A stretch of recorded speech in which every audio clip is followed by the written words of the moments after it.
when you get to the SEAL teams, you still have guys from Vietnam that are there. So you get there in 1990. Is that right? 1990. I joined the Navy in 1990. I got to SEAL Team 1 in 1991. Yep. So you're still having some of these Vietnam guys in there. 100%. So do you remember, what are some of the things that you learned from them that you carried forward? And then on your podcast, when you're talking to a lot of these Vietnam vets, is there anything that you have learned as you've been talking to these guys where you're like, that's where that came from? Some things that guys have taught you in the early 90s. Yeah, 100%. You know, there's a guy named Roger Hayden. He's been on my podcast a couple of times. He was a very legendary SEAL, even though he never would say anything like that. But I was at a old SEAL reunion back in the early 90s. I think I was actually a new guy. So this was probably 1992, maybe the summer of 1992. They had UDT SEAL reunions, but there'd be 50 people there, and they were just all from Nam. And me and my running mate, team guy, we would go down to these things and hang out and talk to people. But I remember I was sitting there talking to a couple old Vietnam guys, and I said, "Who is the most badass murdering SEAL in Nam?" And these guys both were like, "Oh, Roger Hayden," and just without missing a beat. So then there's obviously a lot of guys that were total badasses in Vietnam, but I always remember that about Roger Hayden. But Roger Hayden was the first guy that taught me cover and move, which is the first principle of combat leadership that I now have wrote about in Extreme Ownership and the Dichotomy Leadership and Leadership Strategy and Tactics. And I taught it to a lot of people, not just in the teams, not just in the military, but in every aspect of life. And that came from Roger Hayden. You know, he was looking at me, talking to me, saying, "Hey, when you can't move unless someone else is shooting. That's cover move. You got to do that every single time in everything you do." And I just thought, Roger that. And that, so yes, there's an example of, you know, what I learned from a Vietnam guy. And what's interesting, when Roger came on my podcast, he was talking about how when they got back from Vietnam and he went out to our desert training site and they set up the point man's course, which is something that we still do to this day. We go out and run the point man's course. You're looking for tripwires. You're looking for targets to shoot. You're trying to sneak through, be quiet. And that's something that they brought back from Vietnam and instituted in, 1968 or something like that. And it's what you and I did 30, 40, 50 years later, the same exact stuff. So there's a lot of those traditions and pieces of information that were passed down through word of mouth. And what's really interesting is, and I was talking to the Special Operations Association yesterday, I was talking about the fact that when I got in the SEAL teams, when you got in the SEAL teams, there was almost no doctrine whatsoever. You couldn't go to a manual. In the Army and the Marine Corps, they've got doctrine for everything. And it's outstanding that they do. And if you don't know, if you're a first lieutenant and you've never done an assault on a building before, you can pull out a book.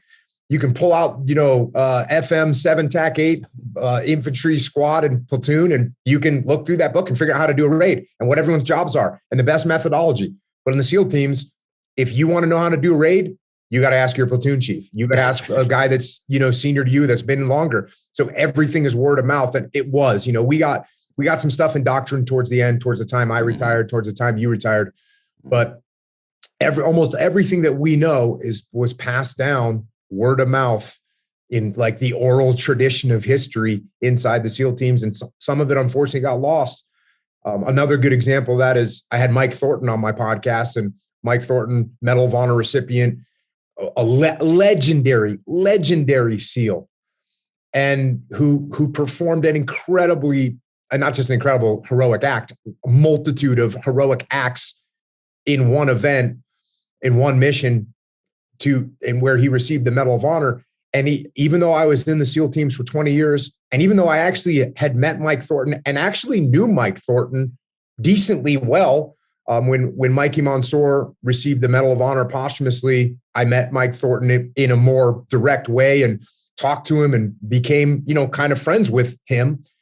And yet with all that, I never got a good detailed explanation or detailed review of what actually happened until he came on my podcast and explained for 3 hours exactly what happened on that whole mission, how it went down. And so, yeah, you learn something new every day, and talking to these Vietnam guys is just an amazing opportunity. No, it's incredible that you're capturing all that. And Yeah, that oral tradition, passing on those lessons learned, word of mouth, passing it down. There was something that was cool about that in the SEAL teams, something that differentiated us a little bit, but at the same time, there's maybe, it's tough because there's maybe a tiny bit of lack of professionalism there, and you risk losing a lot based off just telling that secret around a circle as a kid. When it comes back to you, it's a little different than when it started. But when I got to that, it allows us to maintain a lot of flexibility and adaptability. And we keep very open minds. So when a SEAL platoon gets tasked with a mission, they might not go to the book, but the book might be wrong for that particular mission. So I think it's got benefits to it, but it's also got some detractors as well. Yep. No, got to be able to adapt, just like anything in life. But so then that's what's so important about your podcast, I think, is that you're keeping that old school tradition alive of passing on some of those lessons. And for a lot of these guys, I mean, they might not be around that much longer. I'm about to head out at Pearl Harbor here in December to help some of these veterans that probably a lot of them will be their last time for this 80th commemorative event out there. And someone's going to help and get them around, get them where they need to go, do whatever I need to do there.